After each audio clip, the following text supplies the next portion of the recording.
Grâce à cette nouvelle fonctionnalité de traduction textuelle et vocale avec IA, vous pourrez traduire votre contenu dans différentes langues afin qu'un plus grand nombre de personnes puissent suivre vos vidéos.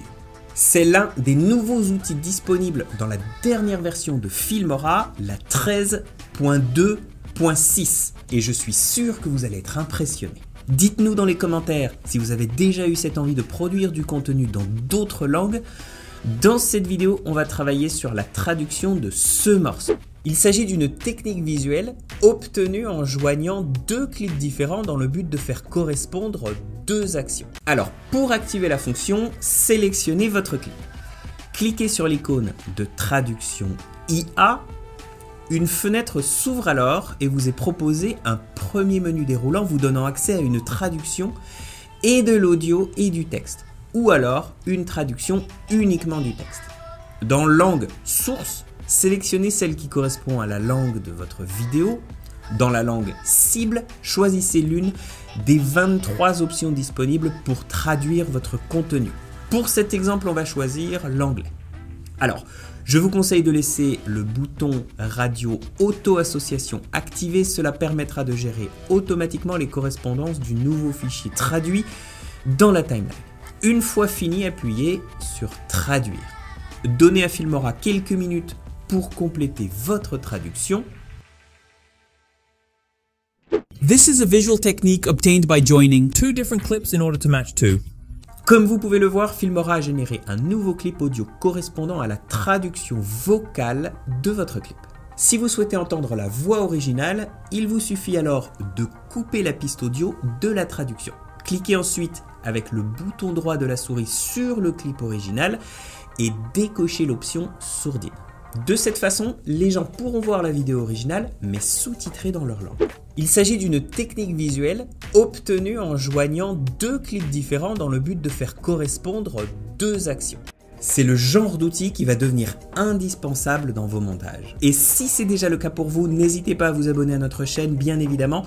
D'autres tutos de ce style sont en préparation. Pour modifier la traduction ou le style des textes, il suffit de double-cliquer sur la piste des sous-titres.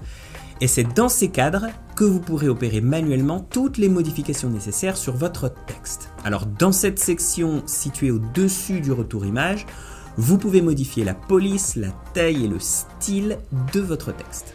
Pour la personnaliser davantage, rendez-vous dans l'onglet Personnaliser. Vous pourrez y modifier la couleur de remplissage, le dégradé de remplissage ou le remplissage d'image. Si vous vous rendez dans l'option Effet, vous pourrez choisir parmi différentes variables qui donneront une finition spéciale à votre typo. Alors vous pouvez également modifier l'opacité, mais aussi ajouter du flou à vos textes. Dans les autres sections, vous trouverez la possibilité d'ajouter des contours, des ombres et même un arrière-plan à vos textes. Et c'est pas fini, parce que dans l'onglet Animation, vous pourrez ajouter à vos textes des transitions en entrée et en sortie. La durée de l'effet est également ajustable. Une fois votre configuration terminée, vous pourrez l'enregistrer en tant que pré-réglage afin de pouvoir la réutiliser facilement lors de votre prochain projet. Appuyez sur Appliquer à tous pour faire correspondre le style sur lequel vous avez travaillé à tous les textes de votre vidéo. Une fois fait, c'est fini, vous pouvez enregistrer. Et voilà le résultat final. Il s'agit d'une technique visuelle obtenue en joignant deux clips différents dans le but de faire correspondre deux actions. This is a visual technique obtained by joining two different clips in order to match two. Plutôt sympa cette fonction, non? En plus, ma voix, je la trouve plutôt bien respectée. En tout cas, vous, pour quel type de contenu pourriez-vous utiliser cette fonction? N'hésitez pas à nous le dire dans les commentaires. Abonnez-vous évidemment si ce n'est pas déjà fait, puisqu'on a pas mal de tutos qui arrivent concernant les nouvelles fonctionnalités des dernières mises à jour de Filmora. Moi je vous retrouve dans les commentaires.